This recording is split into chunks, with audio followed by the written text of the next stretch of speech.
The early hours of August, a thick layer of fog had settled over the fields and steppe roads on the Eastern Front. The air was humid and the wind was light. Ukrainian reconnaissance drones had silently glided through the air throughout the night, scanning every meter. At that moment, a massive shadow appeared on the operator's screens, a Russian armored column. This advancing convoy included modernized tanks, BMP infantry vehicles, and logistics trucks loaded with ammunition. Satellite data and local reconnaissance reports indicated that the value of this group exceeded $12 million.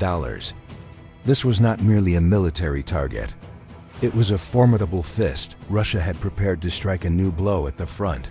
However, the Ukrainian side was ready.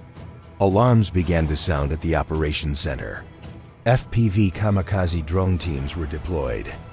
The first drone approached the lead tank in the convoy at low altitude and in silence.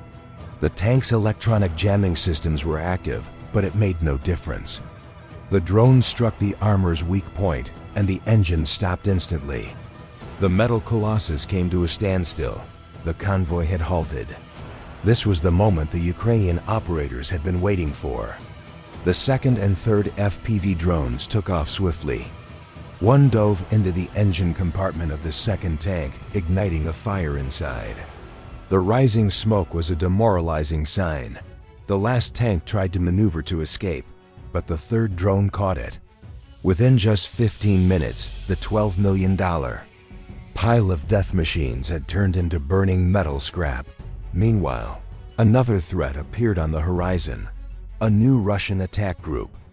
Tanks, BMPs, and armored personnel carriers were rapidly approaching the front lines. Ukrainian artillery units took coordinates and halted the attack with precise fire. The first artillery shell shattered a BMP, followed by Javelin missiles. Russian armored vehicles were struck one after another, losing their chance to advance.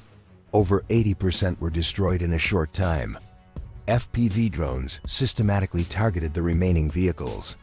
The ammunition of the abandoned, burning armored vehicles exploded, filling the sky with flames. That day, the Russian army suffered its first major blow on the Eastern Front. But this was only the beginning. At 10:45 a.m., the roar of jet engines could be heard over the Eastern Front. This was no ordinary air patrol sound. Ukrainian Air Force F-16 fighter jets, loaded with ammunition, were approaching the area. The target, the second Russian armored convoy, identified by reconnaissance drones throughout the night. Unlike the first group that had been destroyed, this convoy was much more organized and powerful.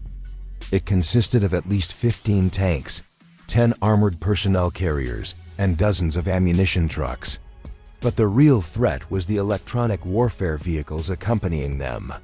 The Russian side had deployed powerful jammer systems to neutralize Ukrainian drones. However, the Ukrainian side had anticipated this move. The HIMARS multiple rocket launcher systems acquired the coordinates of the jammer vehicles and fired the first salvo within seconds. The rockets rained down from the sky, instantly turning the jammer systems and ammunition-laden trucks into balls of fire. These explosions could be seen from kilometers away. Immediately after the HIMARS attack, F-16s dove toward the target. As each aircraft dropped its precision-guided bombs, the radio frequencies were filled with clear and calm instructions from the Ukrainian command center. Primary target, tank leaders. Secondary target, logistics vehicles. The bombs descending from the sky effectively severed the front section of the Russian armored line. The shockwave from the explosion overturned nearby vehicles. As dust and smoke rose into the sky, Russian forces were plunged into radio chaos. Meanwhile, Ukrainian special forces moved into action on the front lines. Camouflaged and infiltrating from deep within the forest line, these units delivered deadly blows to the remaining tanks with the TGMs, guided anti-tank missiles. One tank's barrel was shattered before it could take aim. Another was blown to pieces by an exploding fuel tank.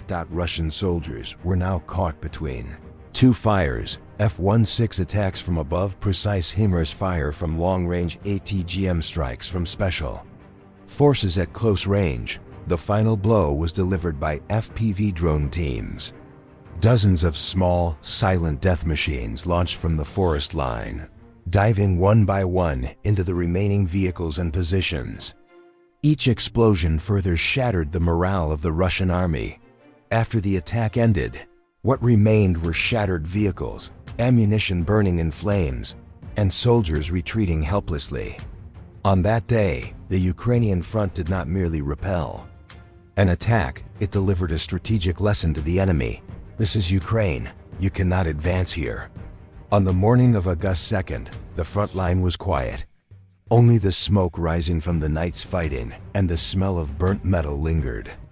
In the air, Ukrainian troops stood tall in their positions, their eyes scanning the horizon. The reports coming in since nightfall were clear.